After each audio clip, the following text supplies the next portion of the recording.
or non-obvious questions worth serious reflection. A few years later, I was in the hospital with an unknown but serious condition.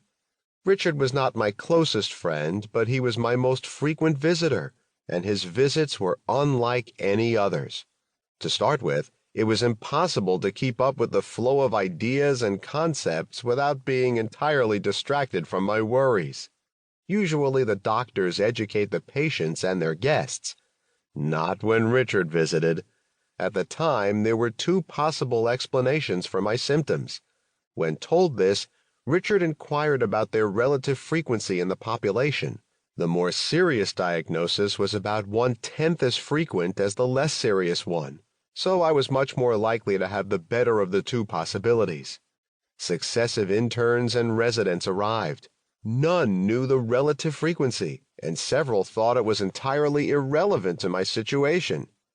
They learned from Richard of the need to pay attention to background probabilities, and at least one commented that Richard's remarks were more educational than anything an attending physician had said in weeks.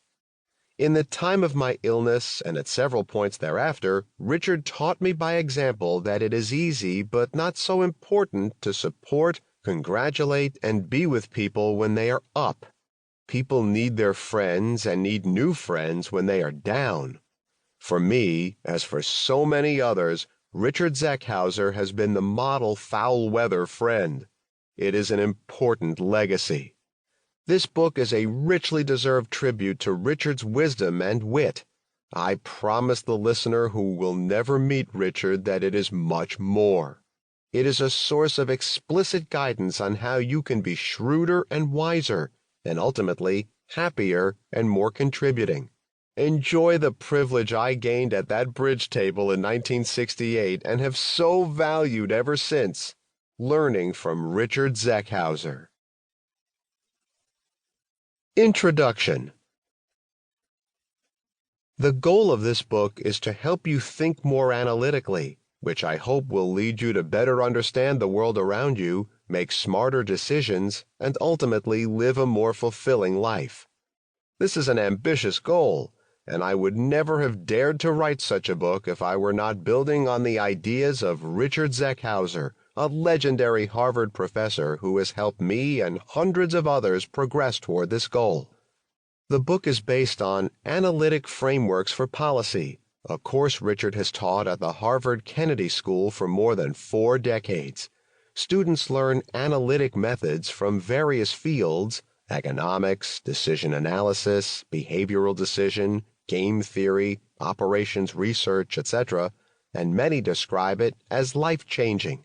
Hsien Loong, the Prime Minister of Singapore, took this course when he came to Harvard as a student many years ago.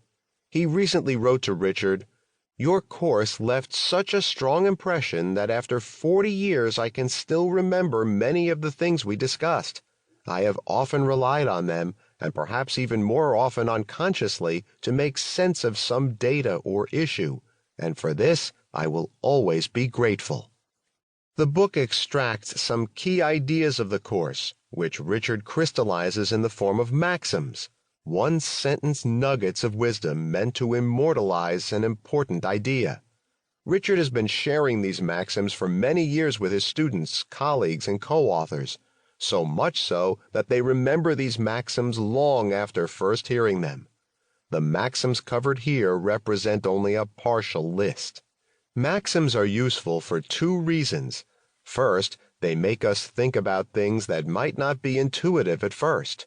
For example, most of us intuitively associate a good outcome, like "I am happy in my current job," with a good decision.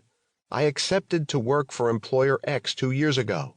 And the maxim, "good decisions sometimes have poor outcomes," can remind us to counter that intuitive notion. Second, they can help us connect behavior when we intuitively know what the right behavior is, but yet somehow don't engage in it. For example, we intuitively know that envy is not good for us, but we sometimes fall victim of it, just as tennis players naturally follow the opponent and not the ball. In tennis, the maxim, "keep your eye on the ball," helps us overcome our natural tendency. Similarly,